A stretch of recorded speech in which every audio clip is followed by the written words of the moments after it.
మీకు మస్జిద్ నుండి రోజు 5 పూటల అజాన్ వస్తుంది. అల్లాహు అక్బర్ అల్లాహు అక్బర్ అంటే అర్థం ఏమిటి? అల్లా అందరికంటే గొప్పవాడు.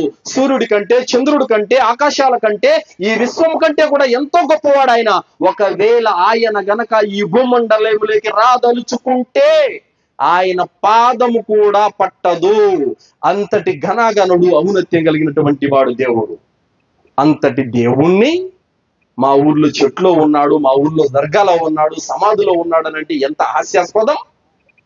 మహోన్నతమైనటువంటి వైభవాన్ని వదిలిపెట్టి మానవులు తయారు చేసినటువంటి వస్తువులు ఆయన ఉండడానికి అంత కర్మ ఏంటి ఆయనకి? సోదరులారా, సృష్టికర్త ఔన్నత్యాన్ని, గొప్పతనాన్ని మనం తెలుసుకోవాలి. ఒకడు వస్తాడు, ఇదిగో దర్గాలో దేవుడు ఉన్నాడు అంటాడు.